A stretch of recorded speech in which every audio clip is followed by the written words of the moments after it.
Bueno, vamos a iniciar el módulo de oncología. Vamos a empezar con el tema de generalidades de los tumores cerebrales. Soy Leonel Ramírez Ábrego y vamos a empezar.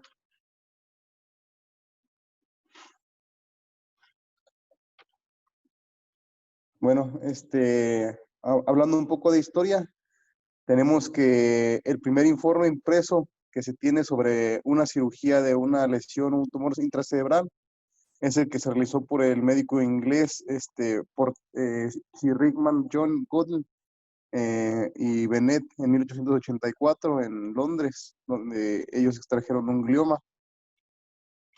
Eh, en México tenemos que también el primer dato bibliográfico que se tiene es fue por el médico Rafael Lavista, el cual realizó una resección de neoplasia intracerebral en el año de 1891 y fue publicada en 1892. Esto como parte de una tesis que realizó el doctor Bernardo Mortera y Frangiuti para obtener su título como médico.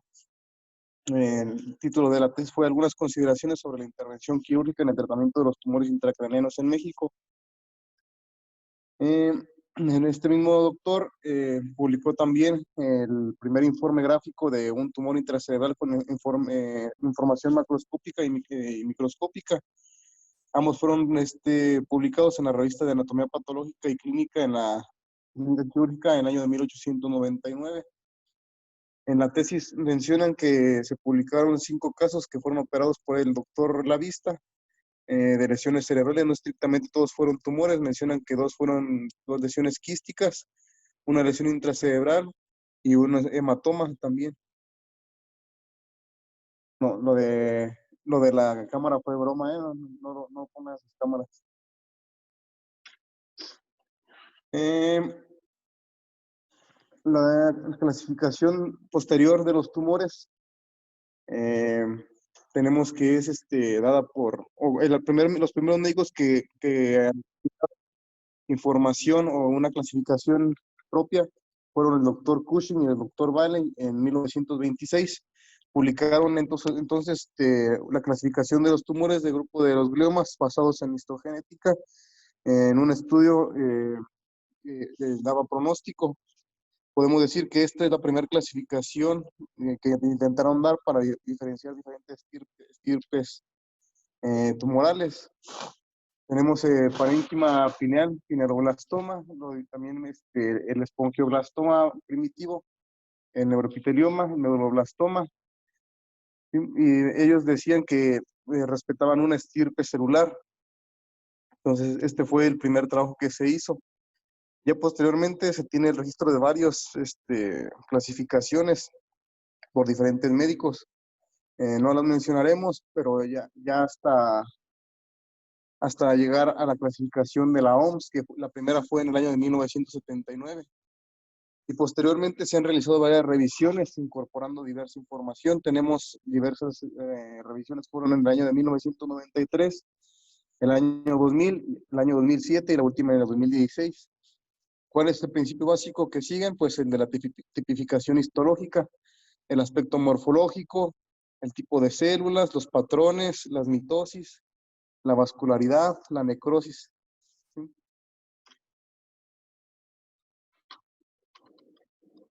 Bueno, ¿qué fue lo que se fue agregando conforme se fueron viendo las clasificaciones? En el año 1993, Klebs, con la introducción de la inmunistoquímica. Ya en el año 2000 se agregó mayor información epidemiológica, clínica, de imágenes y genética. Posteriormente, en el 2007, se agregaron nuevas entidades y variantes histológicas. Y lo más reciente, la era molecular, que ya incorpora 3 subgrupos principales, que son las mutaciones de IDH, la de lesión 1P19Q y la presencia de lesión TP53. ¿Sí? Eso más adelante vamos a ver en la clasificación de 2016 cómo se realiza para denominar los diferentes estirpes de neoplasias. Bueno, vamos a empezar entonces para hablar un poco de inmunología y genética. Mm,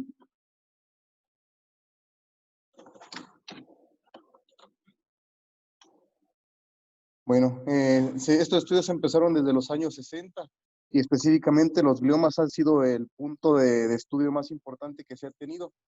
Entonces, sabe que en el sistema inmune hay diferentes acciones que va a realizar el glioblastoma dentro de las células T. Primero de ellos tenemos que en los tumores en sí van a secretar ciertos factores que van a suprimir la actividad linfocitaria. Entre ellos tenemos la interleucina 1 y el factor de crecimiento transformante beta 2. ¿Sí? También tenemos que la interleucina 10 va a provocar la proliferación de células T. La prostaglandina E va a provocar la supresión de la lisis tumoral y el óxido nítrico va a provocar una inmunodeficiencia sistémica.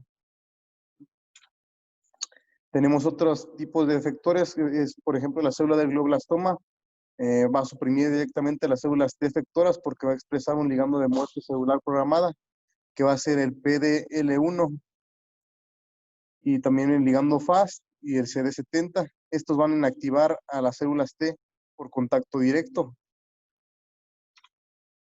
Tenemos otra que es la vía de la CCR2, que esta va a ser una quimiosina, que es una quimiosina atrayente, que va a atraer a las células T reguladoras o células TREG hacia el tumor. Y esto, por eso se va a encontrar que estas células van a estar aumentadas en los estudios del tejido.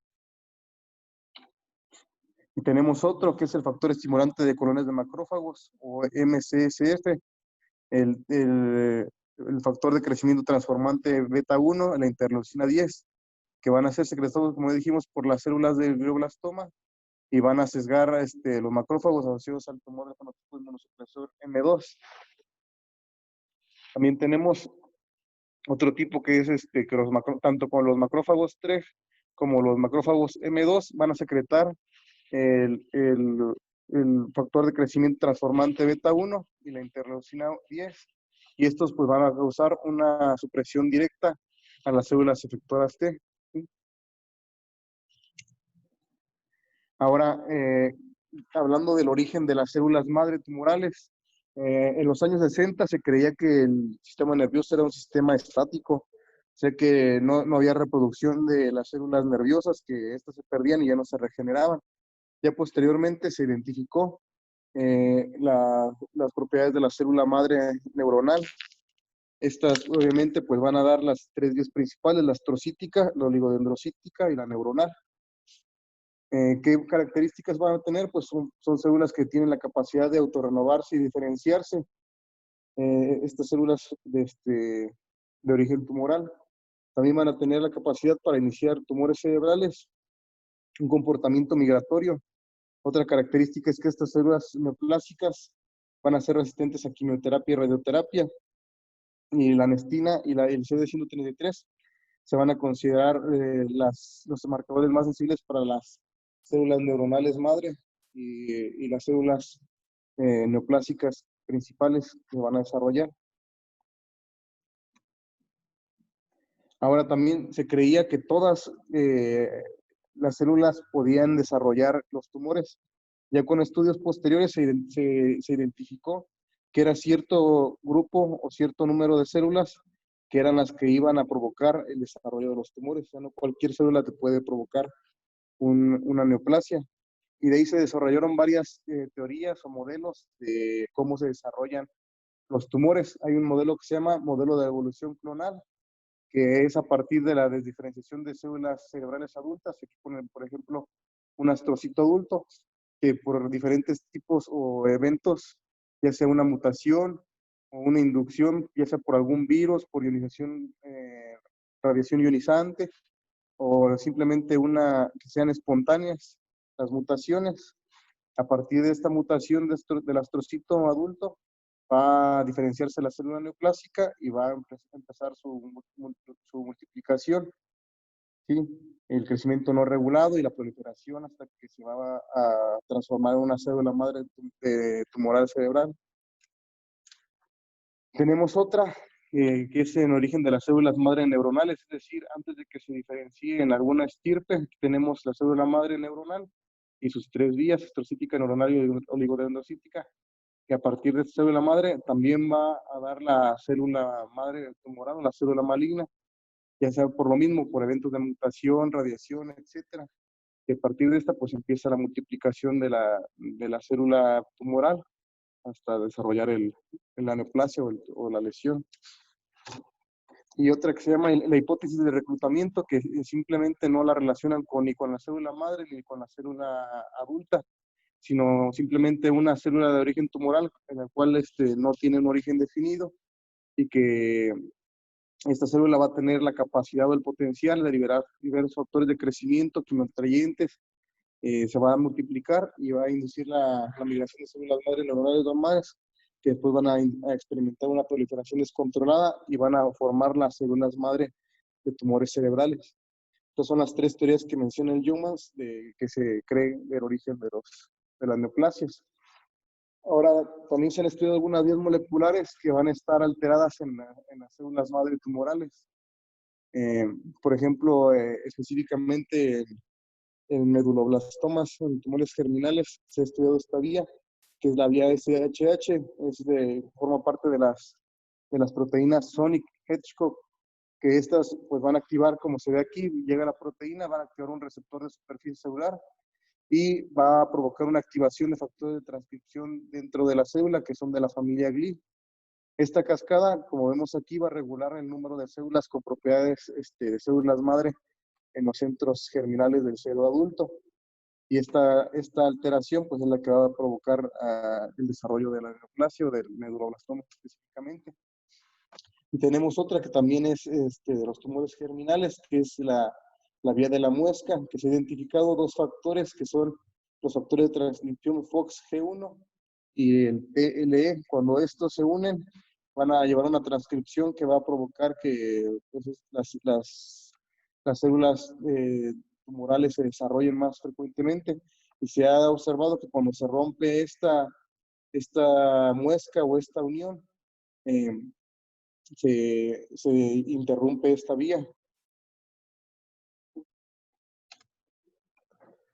Ahora, obviamente, también se sabe que existe un origen genético de las lesiones cerebrales. La vía fácil o la vía sencilla de entender esto, obviamente, es que hay una serie de eventos que van a provocar daño acumulativo en el ADN. Esto va a provocar mutaciones genéticas y desregulación de la función de la célula normal, provocando la proliferación o la aparición de las células tumorales. Ahora, ¿cómo surgen estas mutaciones? Ya dijimos que existe la teoría de que son espontáneas, otras por la herencia y de los agentes causales externos, de los que se tiene claramente identificado es la radiación ionizante. Otros factores, por ejemplo, el tabaco, que está muy relacionado en otro tipo de tumores, aquí realmente no existe una relación con el desarrollo de las lesiones cerebrales. Hay la teoría de la mutación clonal, que es a partir de la presencia de una célula con este estirpe, empieza a duplicarse rápidamente hasta convertirse en las células predominantes. ¿Sí? Incrementa el número de mutaciones, vemos aquí células normales, aún presenta una mutación, ¿sí? Y van presentando más mutaciones y más multiplicación del número de células. Y hay otro que es por el tipo de copias genéticas. Puede activarse un oncogen o puede suprimirse o suspenderse la presencia de supresores tumorales, es decir, se desactivan. ¿Sí?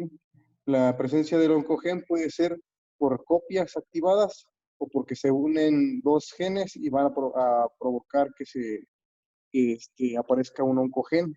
¿Sí? Entonces pueden ganarse o perderse genes enteros con deleción homocigótica y amplificaciones genómicas, ¿sí? Como vemos en esta, ¿sí? Amplificación o deleción. Obviamente también se tiene bien identificado cierto tipo de mutaciones genéticas hereditarias y algunos síndromes familiares que están relacionados no solamente con tumores cerebrales, sino con lesiones de otro tipo. Y aquí mencionando las más importantes, tenemos la neurofibromatosis tipo 1, o enfermedad de von Recklinghausen, el cual pues provoca gliomas de la vía óptica, ependimomas, meningiomas. Tenemos el síndrome de Turcot, que está relacionado con el cáncer colorectal por poliposis. También puede provocar desarrollo de gliomas de alto grado. El síndrome de Li-Fraumeni, que puede relacionarse con gliomas, meduloblastoma, meningiomas.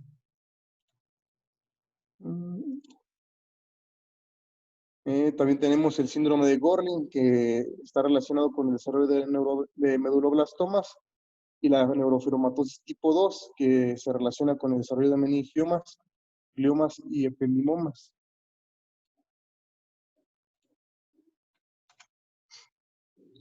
Algunos genes que van a estar relacionados específicamente con el glioblastoma por frecuencia. Bueno, aquí en la tabla todo esto se incluyen, pero los más frecuentes es el promotor TRT, el CDKN2A, el 2B, el P53, el PTEN y el EGFR. ¿Sí? Estos pueden ser ya sea oncogenes o supresores de tumores que se desactivan, ¿sí? Pero son los que se encuentran con más frecuencia. Algunas mutaciones genéticas específicas para algunos tipos de gliomas. Pues tenemos el TRT, que se va a encontrar en el glioblastoma hasta el 83%. Las mutaciones IDH1 y 2 vamos a encontrarlas en los gliomas de bajo grado hasta en el 70%. La alteración de ATRX vamos a tener también en los astrocitomas grado 2 o oligoastrocitomas en el 70%. Y tenemos el FVP1, que es también el oligodendroglioma de grado 2. Y estos últimos dos, pues lo vemos en el pediátrico, en el glioblastoma pediátrico y en el glioma grado 2.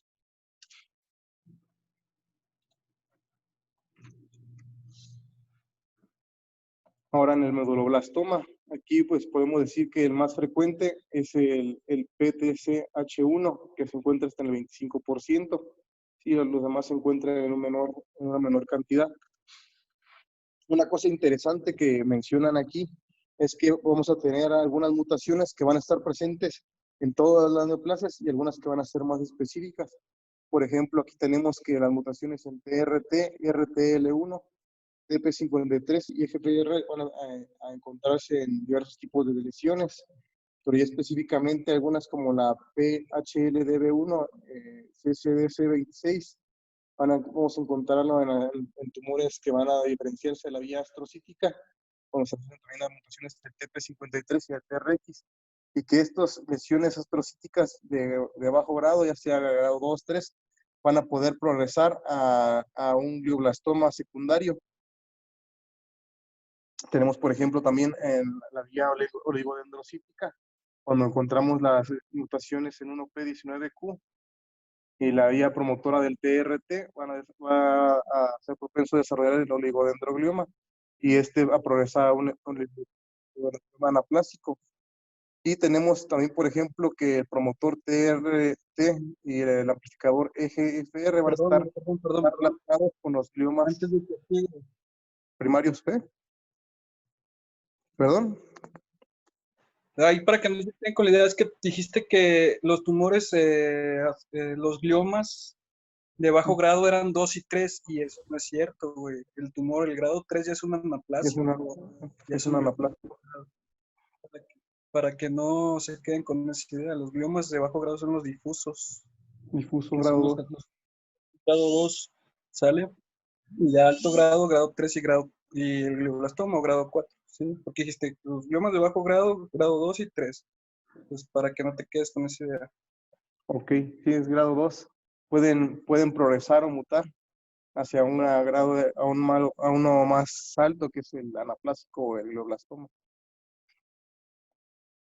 Sí, entonces, pues es lo interesante o lo importante de lo genético, la verdad. Pues aprenderse todo el tipo de mutaciones es complicado, pero obviamente cuando estemos estudiando cada una de las estirpes diferentes, vamos a encontrar cuáles son las mutaciones más frecuentes que están. Y entrando en la epidemiología general de los tumores. Bueno, las lesiones intracraneales y espinales van a representar el 2% de todas las neoplasias malignas en los adultos, pero en la edad pediátrica van a ser el segundo estirpe de tumoral más frecuente después de los tumores de origen hematopoyético. ¿Sí? Ahora, según en Greenfield, se menciona que el 40% de las neoplasias intracraneales se va a originar a partir del neuroepitelio, es decir, los gliomas, el 35% de células meningoteliales, el 14.4% del ectodermo oral, el 7.5% de la vaina de nervio periférico y en menor grado del 2.3 al 0.5 los linfomas y los tumores de células germinales. En Humans menciona que en Estados Unidos se diagnostican alrededor de 70,000 casos nuevos de tumores del sistema nervioso central. De estos, el 28% son gliomas y el 36% son meningiomas. Hay que recordar, y es importante, que los gliomas van a representar el 80% de las lesiones cerebrales malignas primarias. Y en general, la edad promedio diagnóstica de una lesión neoplásica cerebral es de 59 años. Ahora, ¿cuál va a ser la incidencia? Vamos a tener que la incidencia ha aumentado desde la década de los 80. ¿Por qué? Porque el índice de vida de las personas es más alto y los métodos diagnósticos de imagen han ido mejorando a través del tiempo. Hay que recordar que hablando específicamente de, por ejemplo, el meningioma, hasta el 50% de los meningiomas se diagnostican en autopsias, ¿sí? O son lesiones que se encuentran incidentalmente en pacientes asintomáticos. Es por eso que juntando estas dos, el pronóstico de vida de las personas y la mejoría del método diagnóstico de imagen, pues obviamente ha tenido una repercusión en el aumento del diagnóstico de estas lesiones. Y ahora el pronóstico de vida, obviamente las lesiones de alto grado, grado 4, van a tener un pronóstico de vida menor a 2 años. Las de grado 3 de 2 a 5 años, grado 2 de 5 a 10 años y grado 1 pues obviamente son de buen pronóstico y pueden tener un pronóstico de vida a más de 10 años. Obviamente pues va a variar dependiendo de qué tipo de o estirpe de lesión estemos hablando, del sitio donde esta lesión se desarrolle, del género del paciente. ¿Por qué? Porque se menciona que en general se encuentra más frecuentemente los tumores en mujeres, pero los gliomas se ven con más frecuencia en los pacientes masculinos. Aquí tenemos dos tablitas del Yeomans. En el lado izquierdo tenemos una de los adultos, lesiones primarias en el adulto, en un rango de años del 2006 al 2010, el número de casos por cada 100,000 personas. Y vemos aquí claramente que, pues, en general, el resto de los tumores es el que va a predominar, pero lo importante es que vean cómo la curva es ascendente conforme va pasando los grupos etarios, ¿sí? Mientras más grande es el paciente, más probabilidades hay de encontrar una neoplasia cerebral. Tenemos entonces que, por ejemplo, en el meningioma también es una lesión que se va a encontrar con más frecuencia mientras mayor sea el paciente. Y el glioblastoma es una lesión, hay que recordar que los picos es entre la quinta y la sexta década de la vida hasta la séptima, pues es donde vamos a encontrar el mayor pico etario. ¿Sí? Y el astrocitomas de grado bajo, o grado 2 y 3, perdón, y los oligodendrogliomas pues van a mantenerse estables con un pequeño pico entre la sexta y la séptima década de la vida de los astrocitomas grado 2 y 3. Y en el lado derecho pues tenemos una tabla de la edad pediátrica del mismo rango de años, 2006 a 2010, igual número de casos por cada 100,000 personas.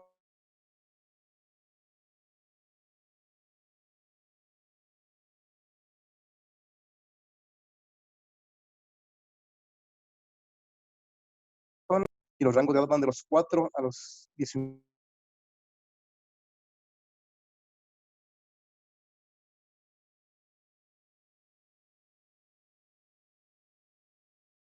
Maligno. El tumor maligno frecuente de la edad pediátrica es el meduloblastoma.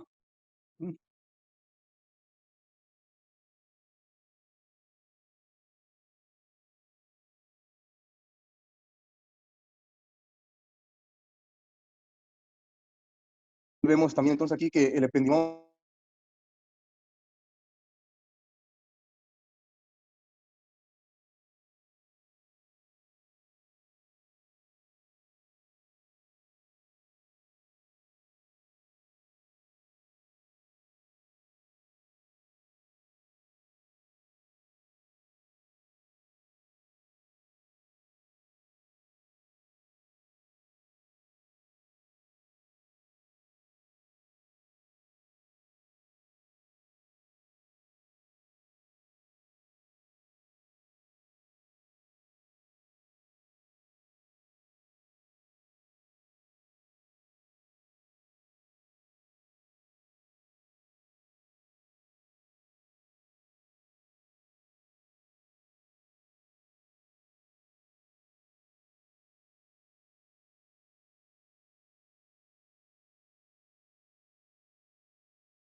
ya regresé, una llamada del 2 Macías. Bueno, ahora esta es una tabla del doctor Ignacio Félix. Aquí menciona también los grupos etarios por decenios de vida. Obviamente tenemos que el glioblastoma se encuentra entre la sexta y séptima con más frecuencia. En los tumores pediátricos tenemos los estrostomas de grado 1 y 2, los germinomas, los creniofaringiomas y los meduloblastomas. ¿Sí? Entre la tercera y cuarta y quinta década de la vida, pues se encontraron más el astrostoma anaplásico, el oligodendroglioma, el adenoma de hipófisis, el quiste coloide del tercer ventrículo. Y las metástasis cerebrales son más frecuentes a partir de la quinta década de la vida. De la misma manera, el rango de edad de los meningiomas pues entre la cuarta y la sexta década de la vida.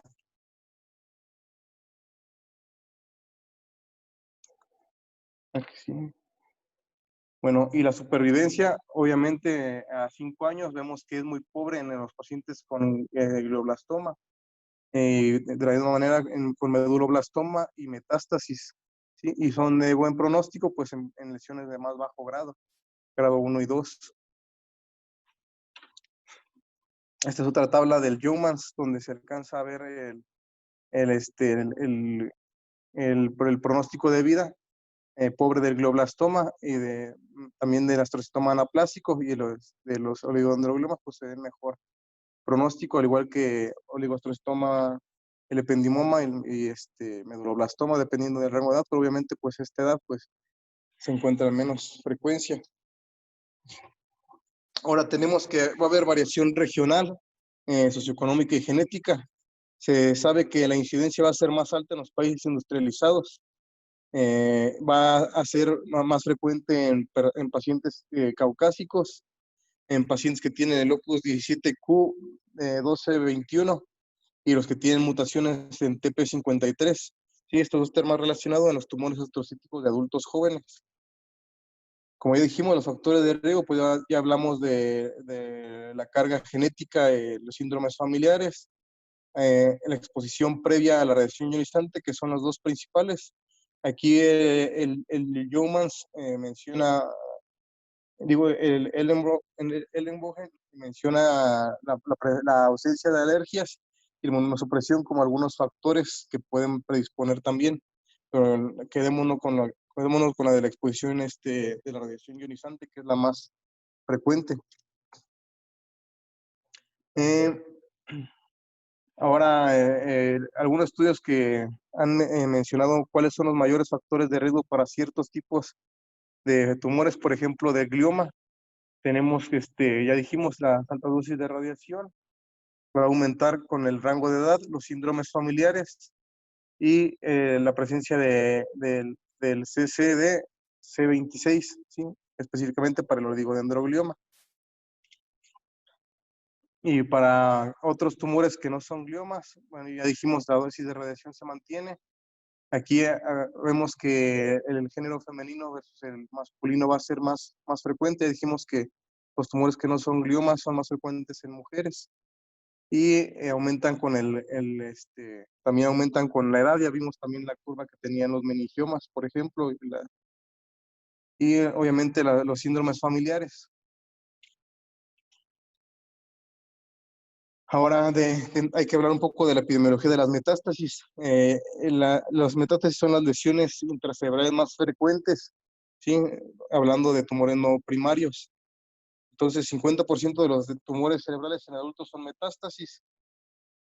En Estados Unidos va a haber entre 100,000 a 200,000 casos nuevos eh, por año. Y el 20 al 40% de pacientes con cáncer sistémico se le diagnostica metástasis cerebrales. Los síntomas de presentación de un cáncer no diagnosticado en el 30% de los pacientes y en el 15% no se diagnostica un cáncer primario cuando se encuentra una metástasis. Y también esto es muy importante, cuando se encuentra una metástasis cerebral, hasta el 60% de los pacientes va a tener más de una lesión, lo cual vamos a hablar más adelante de ello, de la resonancia, que es la que nos va a permitir encontrar metástasis más pequeñas. Ahora, ¿cuáles son los lesiones que van a tener mayor frecuencia para la presencia de metástasis? El cáncer de pulmón primario va a ser el más frecuente, con hasta el 60% de metástasis al cerebro. Lo sigue el cáncer de mama con hasta el 30%, obviamente en las mujeres, y el melanoma en el 5 al 20%. El cáncer de colon y riñón pues va a ir del 5 al 10%. Eso es en general. Y obviamente va directamente proporcional a que, por ejemplo, el cáncer de pulmón es mucho más frecuente que el melanoma y que el cáncer renal, que el cáncer de colon. Pero ahora, dentro de las lesiones, ¿qué tipo de tumores tiene más predilección por realizar metástasis? El de estos es el melanoma. El melanoma es el tumor que más tendencia va a tener a dar metástasis al sistema nervioso, ¿sí? Seguido del pulmón y el cáncer de mama. Dentro del pulmón encontramos que las variantes principales es el cáncer de células pequeñas y el adenocarcinoma. Entonces recuerden bien, melanoma es el cáncer que más tendencia tiene a dar metástasis al sistema nervioso central. Y pues menciona que los tumores metastásicos cerebrales en los niños pues son raros, pero se puede ver en neuroblastoma, en rabdomiosarcoma y en tumor de Wilms. ¿Qué vía de diseminación se va a seguir? Pues va a ser la vía hematógena. Eh, Se van a presentar principalmente en la unión de la sustancia gris con la sustancia blanca. El 80% de las metástasis van a ser supratentoriales y las 15% infratentoriales. Hablando de lesiones infratentoriales, siempre hay que pensar en metástasis primero que en otra cosa, en los adultos, ¿sí?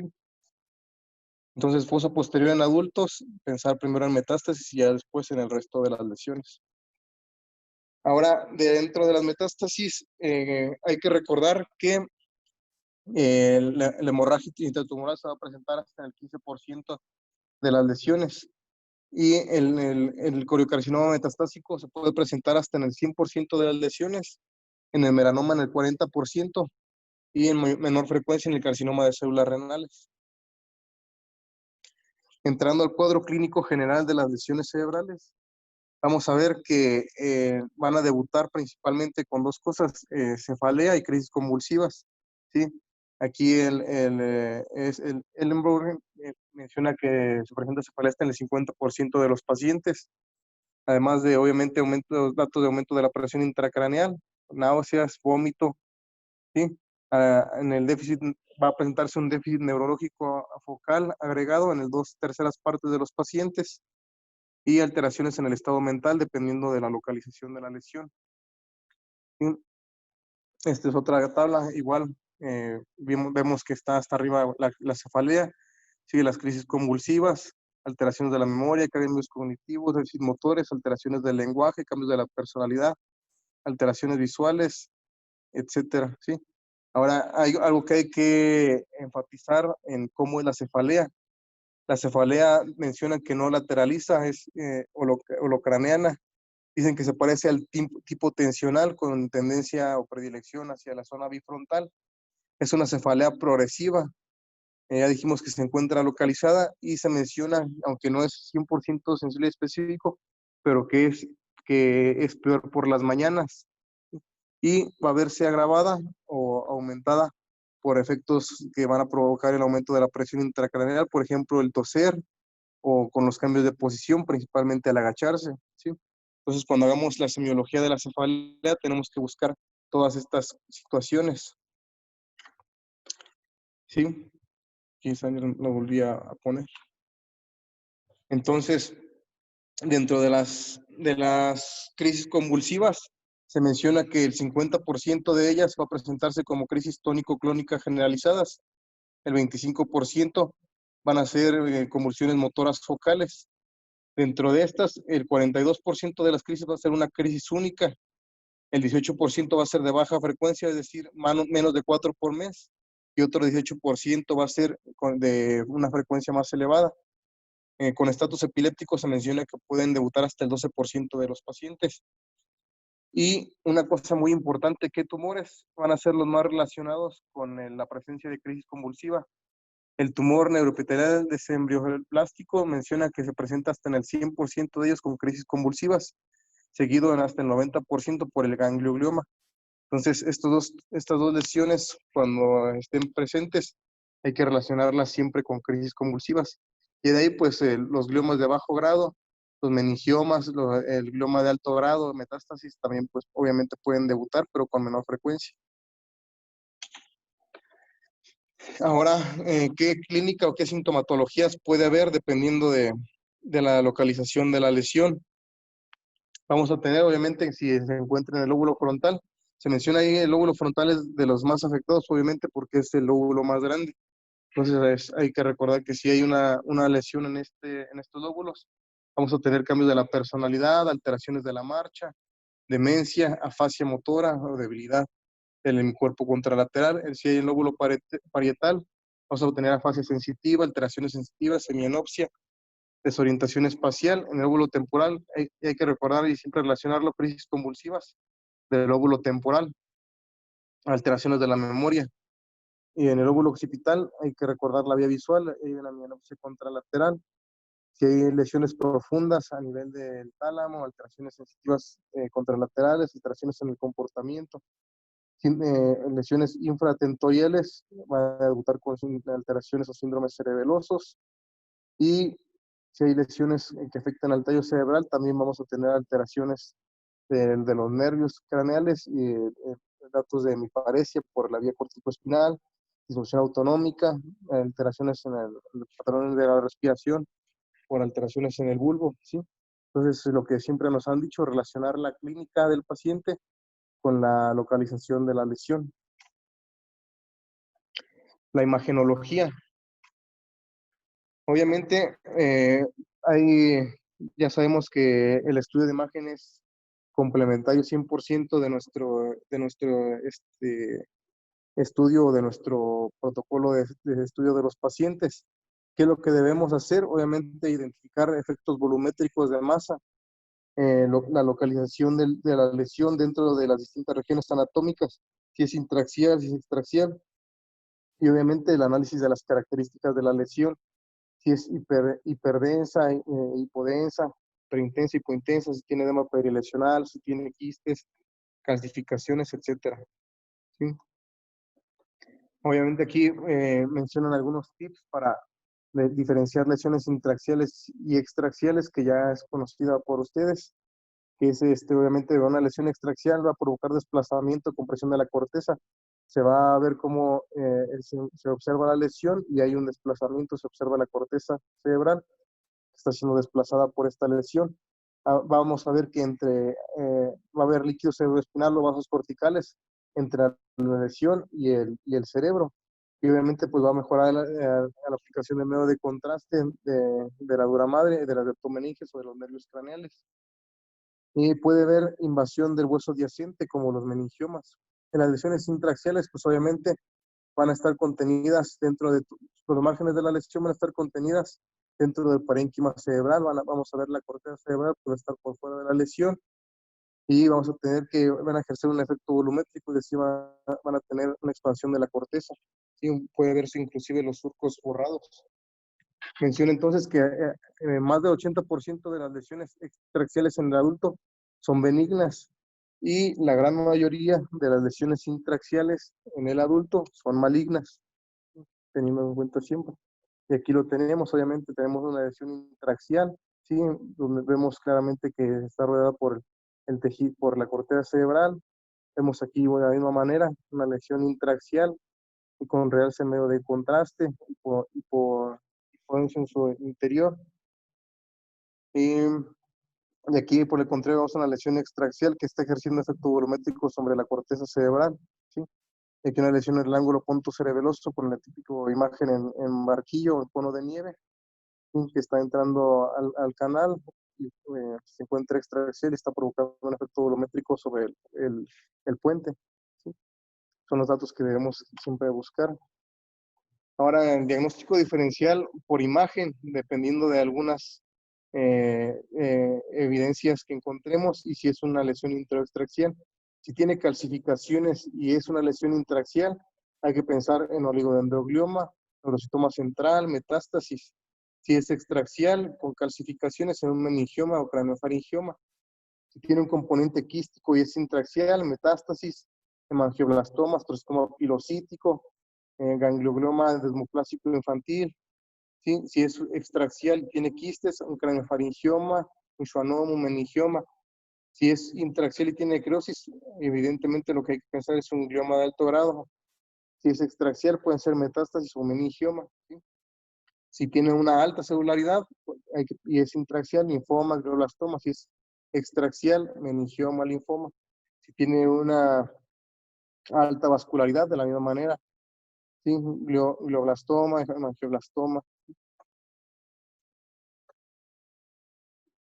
Bueno, ahí las lesiones van a provocar permeabilidad tumoral, es decir, van a provocar una lesión directa de la barrera hematoencefálica y un efecto indirecto de las secreciones vasoactivas.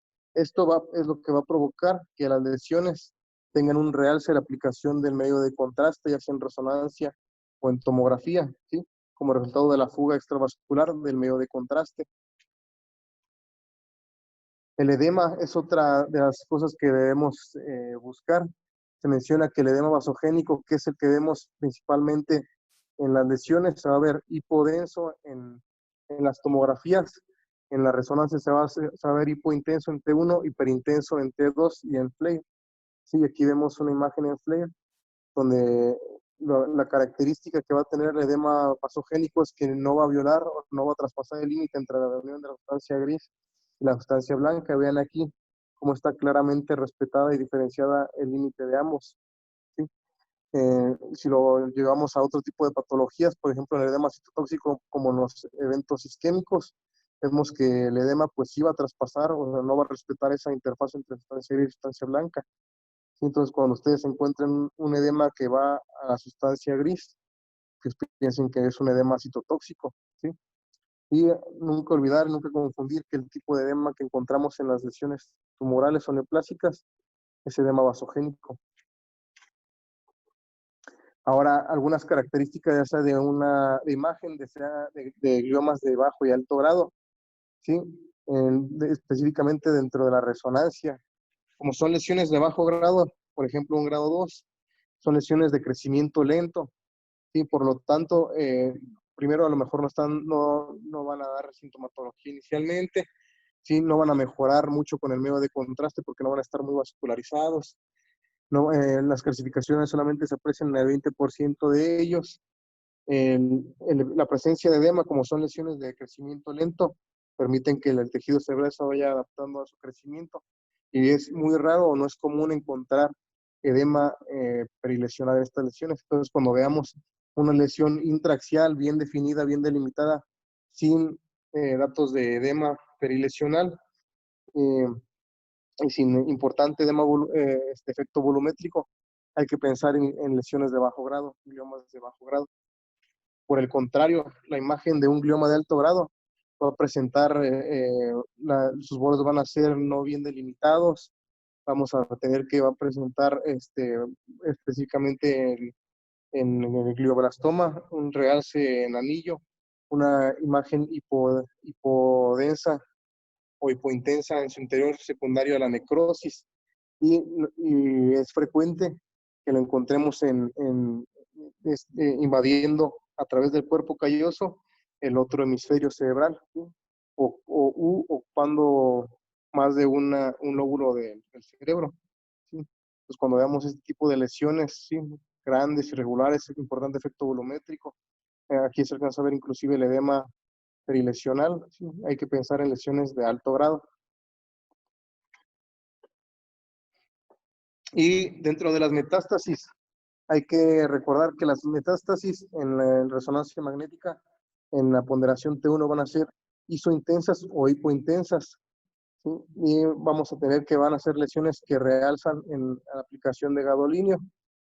Y hay que recordar que cuando encontremos nosotros una lesión, específicamente, por ejemplo, en tomografía, eh, el, eh, en un paciente, cuando realicemos un estudio de resonancia, hasta el 20% de los pacientes se va a detectar metástasis múltiples, ¿sí? Más pequeñas, que se alcanzan a ver, que no son identificables en la tomografía.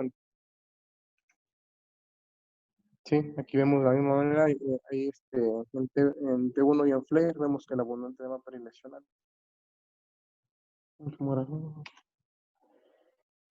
Para la vascularidad,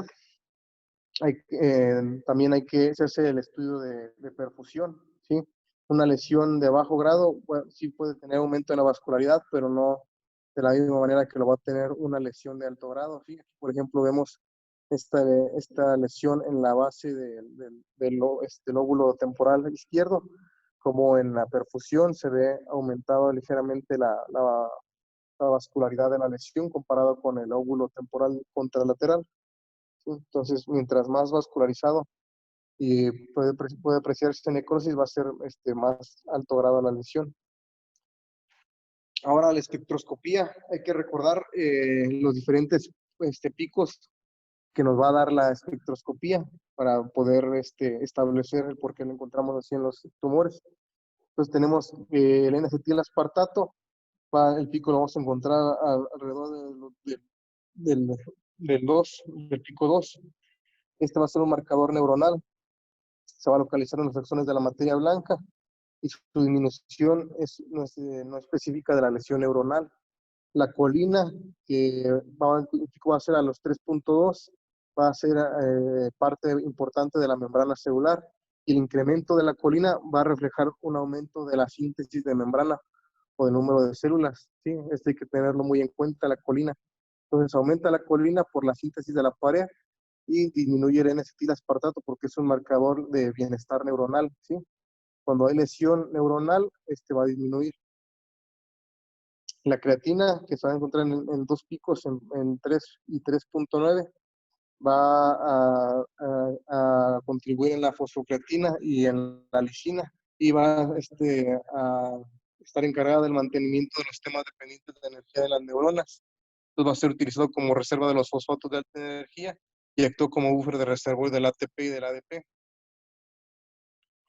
El lactato, por ejemplo, es indicativo de la glucólisis anaerobia, del mecanismo oxidativo. Entonces, va a ser visible en lesiones necróticas o quísticas, ¿sí? El minoxidil, que va a ser la neurorecepción hormonal sensitiva y es precursor del ácido glucónico, va a estar elevado cuando hay una disminución de N-acetil-aspartato, por ejemplo, en la enfermedad de Alzheimer. Y el glutamato va a ser un neurotransmisor que actúa en el metabolismo de las mitocondrias, ¿sí? Y específicamente de la alanina, se va a elevar en el caso de los meningiomas. Entonces aquí estamos viendo el N-acetil-aspartato y la colina, sí, es lo normal, vemos un pico a los 2 ppm del N-acetil-aspartato y a más o menos al 3 la colina, y los dos picos de creatina 1 al 3 y creatina 2 al 3.9. Entonces aquí lo importante es recordar esto, ¿sí? El N-acetil-aspartato, marcador de bienestar neuronal o estabilidad neuronal, va a verse disminuido en las dos lesiones, tanto de bajo grado como de alto grado. Obviamente va a verse más disminuido en una lesión de alto grado porque va a haber mayor lesión a las neuronas, y en ambos el pico de colina va a ser muy elevado. ¿Y por qué? Porque obviamente la síntesis de membrana o de pared de los tumores va a estar elevada. Obviamente hay que recordar que depende de donde ustedes pongan el voxel, ¿sí? Si lo ponen en el centro de la lesión necrótica, pues seguramente van a encontrar un pico,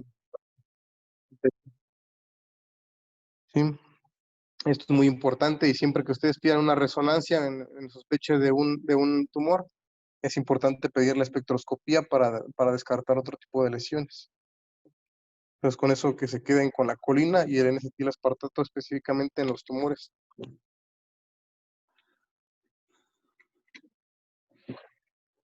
Bueno, obviamente ya terminando la imagenología de metástasis, la tomografía es el estudio inicial más común para evaluar cualquier tipo de lesión intracraneal.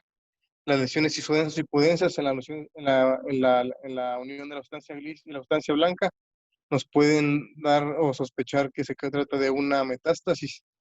También el edema perilesional y si hay presencia de hemorragia dentro de la lesión o perilesional.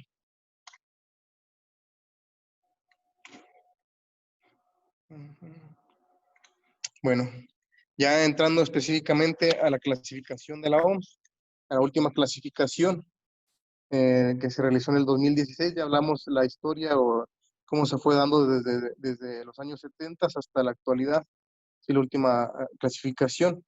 Entonces, ya en lo más reciente, en la de 2007, pues estaban obviamente basados en los conceptos de histogénesis, de acuerdo al estirpe o al linaje celular y a los niveles de diferenciación, utilizando diferentes distinciones, principalmente la básica, hematoxilina y eosina, y diferentes marcadores inmunistoquímicos. Esto es la base de la clasificación de los tumores, dependiendo de si es grado 1 o grado 4, y es lo que siempre estamos describiendo en los casos de patología. Entonces, ¿qué es lo que vamos a encontrar en una lesión grado 1? Es una lesión en la que solamente vamos a encontrar un aumento discreto de la densidad celular, pero no va a tener atipias nucleares, no va a haber mitosis y no hay necrosis. ¿Sí? En una lesión grado 2, igual hay aumento de la celularidad, si hay atipias y si hay aumento de las mitosis, pero todavía no hay necrosis y no hay proliferación microvascular. En el grado 3 ya es una lesión de alto grado, entonces ya obviamente hay alta densidad celular, ya vamos a encontrar atipias nucleares moderadas, ya vamos a encontrar mayor número de mitosis y vamos a encontrar que ya empieza a haber proliferación microvascular, pero para diferenciar una lesión grado 3 de grado 4, en la grado 3 no hay necrosis, y en la lesión de grado 4 ya es lo que encontramos, y es lo que decimos siempre, hay hipercelularidad, atipia nuclear, se ven muchas mitosis, hay áreas de necrosis y hay proliferación microvascular, ¿sí? Entonces, estas son las bases cuando ustedes vean las laminillas que deben seguir para diferenciar entre una lesión de grado bajo y de grado alto. Entonces, nuevamente para poner algunos ejemplos, las lesiones de grado 1 son benignas, bajo grado, ¿sí? Tienen un mínimo potencial proliferativo y ya vimos en las tablas de la epidemiológicas que tienen un buen pronóstico de vida. ¿Sí? Entre estas encontramos el astrocitoma pilocítico, el subependimoma, ependimoma mesopapilar, schwannoma y muchos de los meningiomas. Hay que recordar de todas las tipos de los meningiomas, pues la mayoría son de grado bajo, no estrictamente grado. Tenemos el grado 2, tenemos lesiones con bajo potencial proliferativo, y pueden tener este crecimiento infiltrativo y pueden tener tendencia a la recurrencia. Y lo más importante es que algunas de estas lesiones grado 2 van a tender a progresar a lesiones de más alto grado. Por ejemplo, el astrocitoma difuso anaplásico y posteriormente a glioblastoma, como lo vimos también ahí en la tablita de las mutaciones genéticas. También tenemos que el oligodendroglioma pues va a ser una lesión grado 2, el oligoastrocitoma y el ependimoma. ¿Sí? Las lesiones grado 3 dijimos que es evidencia histológica de anaplasia, y aquí estoy subrayando y poniendo en negrita anaplasia para que lo recuerden siempre. Todas las lesiones dentro de la clasificación que lleven el sufijo anaplásico son grado 3, ¿sí? No tengan ninguna duda. Cuando les pregunten de un grado 3 o que es astrocitoma anaplásico, por ejemplo, ¿sí? Grado 3. Obviamente, pues dijimos que aumenta la actividad mitótica, la celularidad, el pleomorfismo, pero no hay necrosis, ¿sí? Y obviamente de las lesiones de alto grado, grado 4, ya dijimos todo lo que hay y que además va a haber la presencia de necrosis y obviamente el pronóstico de vida de estos pacientes va a ser pobre. Y obviamente pues el gran exponente de este grupo es el glioblastoma. Ahora, la inmunistoquímica son marcadores que nos van a dar asesoramiento para la actividad proliferativa o para algunos antígenos asociados para la proliferación de los tumores. Pueden identificar el órgano primario de metástasis desconocidas y van a tipificar los diferentes tipos de tumores. Van a ser reactivos a diferentes tipos de inmunistoquímica, dependiendo del tipo de tumor, que eso ya lo vamos a ver en cada capítulo específico de las lesiones. Ahora, ¿qué cambió de la clasificación del 2007 a la de 2016? Pues que ya al sufijo histológico se le agregó el parámetro molecular. ¿Sí? Por ejemplo, se agregó el sufijo IDH mutante o IDH salvaje. Además, si tenía la de lesión 19Q o en la mutación P53. Sí, ya dijimos de los tres subtipos del IDH, 1P19Q y TP53.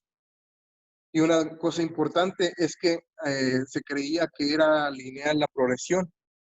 Y ahí se menciona o se evidenció que pacientes que tuvieron gliomas de bajo grado, pero con una mutación IDH y codeleción 1P19Q, van a tener resultados clínicos más favorables que aquellos que no tienen este tipo de mutación IDH. ¿Sí? Entonces, por ejemplo, el tipo salvaje tiene peor pronóstico que el tipo mutante. Y se encuentran mutaciones TP53 hasta el 94%.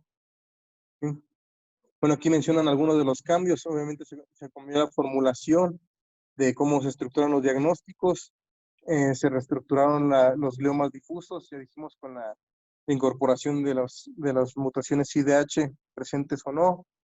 La reestructuración de los meduloblastomas con incorporación de entidades genéticamente definidas, reestructuración de otros tumores embrionarios, incorporación de variante de ependimoma genéticamente definido. Ya dijimos lo de la adición de IDH salvaje y mutante, los gliomas difusos de línea media, el tumor embrionario con rosetas multicapa, el ependimoma rela, el tumor glioneuronal leptomeningio difuso. ¿Sí?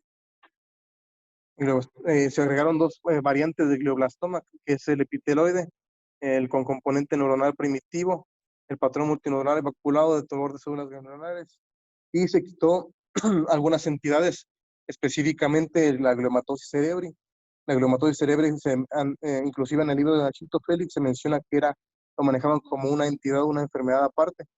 Ya ahorita la gliomatosis cerebri se guarda o se menciona que es cuando una lesión abarca más de 3 lóbulos del cerebro. ¿Sí? En general fueron pues muchas reestructuraciones del nombre de los tumores que fueron cambiando o reajustando. Y por ejemplo tenemos una variante de ependimoma celular, la terminología de tumor neuroectodérmico primitivo. ¿Sí? Ahora en general la clasificación de la OMS va a tener estos 7 tipos de estirpes de tumores, ¿sí? Que también hay que tenerlo siempre en cuenta, esta tablita, ¿sí? Entonces, tenemos tumores del tejido neuroepitelial, tumores de los nervios espinales y craneales, tumor de origen de las meninges, linfomas y neoplasias hematopoyéticas, tumor de células germinales, tumores de la región senal y metástasis cerebrales o tumores metastásicos. ¿Sí? Estas 7 son las estirpes o diferentes tipos de familias que vamos a encontrar en los tumores cerebrales. Ahora, ¿cómo se va a nombrar a los diferentes lesiones o tumores según la clasificación del 2016? Pues ya no solamente como se hacía antes con lo histológico, que se decía es un astrocitoma, es un oligoastrocitoma, es un oligodendroglioma, es un glioblastoma. Ahora en la era molecular, vamos a ver primero si tiene o no presente la mutación IDH. ¿Sí? Si la tiene, va a ser la mutación IDH 1 y 2, IDH mutante. ¿Sí? Si no la tiene, va a ser IDH tipo salvaje. Ahora, si tiene la mutación tipo IDH mutante, hay que ver si tiene o no la codeleción 1P19Q. si tiene perdido el ATRX o la mutación TP53. Dependiendo de esto, decimos, bueno, no tiene la de lesión 1K19Q, entonces es un astrocitoma difuso IDH mutante. Entonces, no, sí es una lesión que tiene IDH mutante y además tiene la de lesión 1P19Q. Entonces, es un oligodendroglioma IDH mutante con de lesión 1P19Q. No, es una lesión que no tiene la mutación IDH1 y 2, entonces es un IDH tipo salvaje. Entonces tenemos un astrocitoma difuso IDH tipo salvaje. Y en los glioblastomas, de la misma manera, tenemos que tiene las mutaciones IDH1 y 2, entonces tenemos IDH mutante, glioblastoma IDH mutante. No tiene IDH tipo salvaje. Aquí hay que recordar que es más frecuente en glioblastoma que no tengan que no tengan presente las IDH1 y 2, entonces es más frecuente encontrar el IDH tipo salvaje y tiene peor pronóstico. Y dentro de los gliomas de bajo grado, vamos a tener que la gran mayoría sí tiene las alteraciones o mutaciones IDH. ¿Sí? Ahora, cuando no es posible realizar este perfil, determinar si es IDH mutante o no, se va a clasificar como NOS. Entonces podemos tener astrocitoma difuso, NOS, oligodendroglioma, NOS, glioblastoma, NOS, que es lo que actualmente realmente está pasando, porque el acceso a estos estudios moleculares, pues en el país realmente solamente en los centros grandes se tiene. Y ahí mismo la bibliografía menciona que va a tardar varios años en que se pueda tener el acceso con facilidad a estas determinaciones moleculares, ¿sí? Pero es importante que si en algún momento las tenemos, sepamos cómo nombrar a los diferentes tipos de tumores. Y pues ya ahorita vamos a ver cómo está compuesta la tabla de la clasificación de la OMS.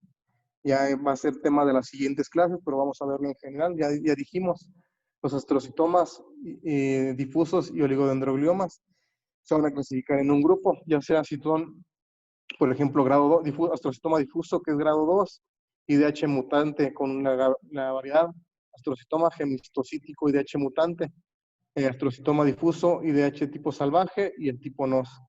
Y luego el grado 3, astrocitoma anaplásico, ya dijimos, todo lo anaplásico es grado 3, mutante, salvaje y NOS. El glioblastoma tipo salvaje, tipo mutante, y el NOS, ya dijimos, el tipo salvaje es el más frecuente, y con sus variantes, glioblastoma de células gigantes, y gliosarcoma, y glioblastoma epiteloide. ¿Sí? Y así nos vamos, oligodendroglioma, IDH mutante, con de lesión 1P19Q, oligodendroglioma anaplásico, IDH mutante con codelesión 1P19Q. ¿Sí? Algunas características importantes, pero que vamos a ver más a fondo, pues obviamente los difusos, astrocitoma difuso, grado 2, vamos a ver que las fibras mitóticas van a estar ausentes o son poco frecuentes, no hay proliferación vascular y va a ser sensible a la proteína ácido glial fibrilar. ¿Sí? Esto ya es de otra clasificación. El anaplásico, grado 3, va a haber más hipercelularidad, va a haber pleomorfismo, tipia, va a haber promedio de 41 años y va a haber progresión anaplásica al glioblastoma. ¿Sí? Y el glioblastoma, pues obviamente es el glioma más común, tumor maligno primario que se presenta en los adultos. Ya dijimos extensión bilateral o imagen en alas de mariposa. Ya dijimos que es característica la necrosis de una lesión grado 4. Y vamos a ver que el índice de proliferación KI67 pues va a estar elevado. Vamos a ver también que va a estar presente la mutación TP53. Va a haber proliferación vascular. ¿Sí? Y ya también hay que recordar la tableta que vimos que un glioblastoma primario va a ser más frecuente en pacientes mayores de 60 años y un secundario que progresó de una lesión de menor grado va a ser más frecuente en pacientes menores que en un promedio de edad de 45 años. El oligodendroglioma, pues grado 2 de la OMS, típicamente apariencia de huevo frito en las laminillas y el patrón de alambre de pollo. ¿Sí? Y hay que establecer que va a estar presente las microcalcificaciones y la presencia de lesión de 1P19Q. Y pues ya tenemos después los tumores de células ependimarias, subependimoma, ependimoma mixopapilar, ¿sí? De ependimoma de células claras, ependimoma tanicítico, otro tipo de gliomas, tumores del plexo coroides, ¿sí? Tumores de la región pineal.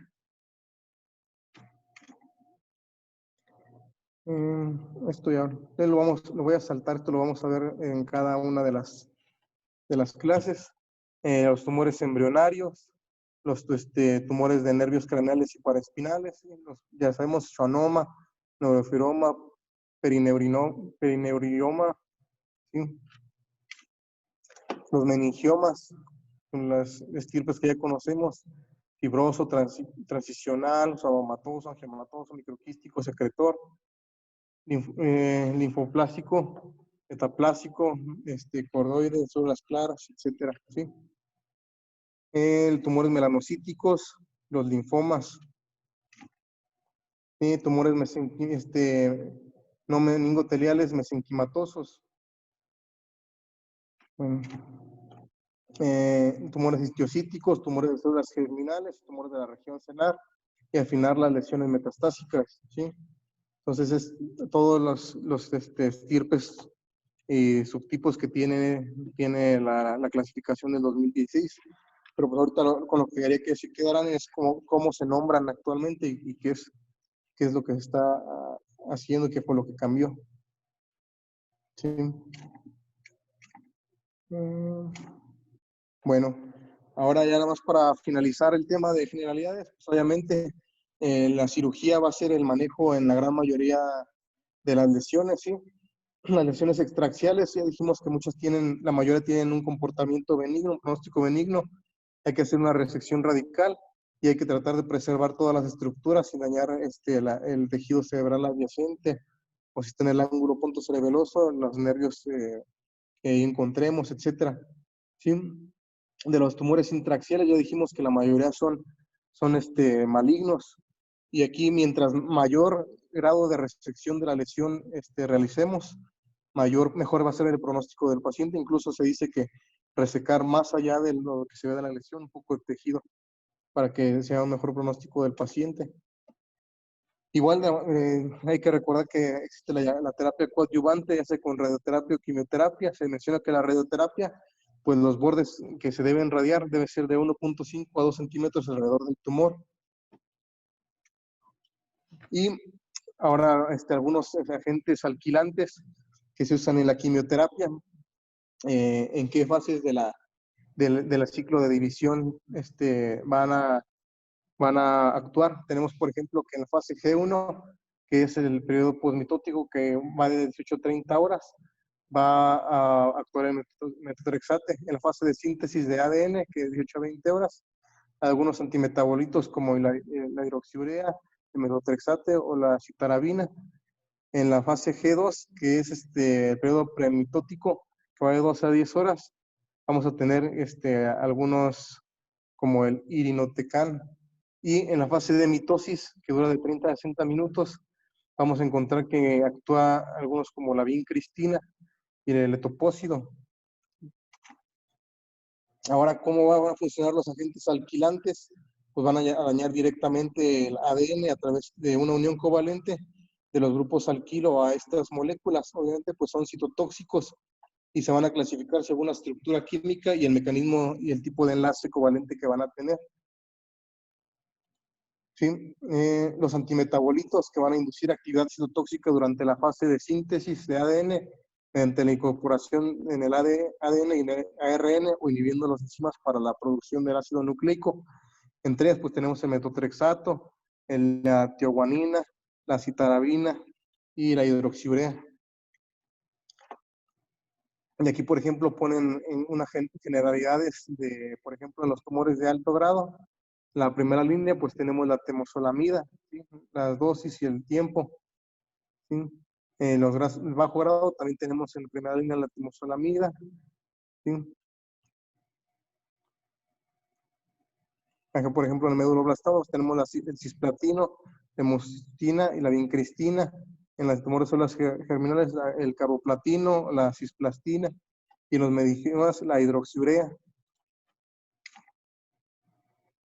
¿sí? Y pues los diferentes tipos de medicamentos alquilantes, por ejemplo, la temozolomida, que la vía de administración va a ser oral, y los efectos adversos, vamos a ver que la gran mayoría pues va a tener este, presencia de náuseas, vómito, alteraciones renales, toxicidad pulmonar, renal, ¿sí? Inmunosupresión de médula ósea, etcétera. También vamos a verlo más específicamente cuando veamos cada uno de las familias, cuando lo veamos más adelante. Y pues sería todo de generalidades. No sé si haya alguna duda o algún comentario.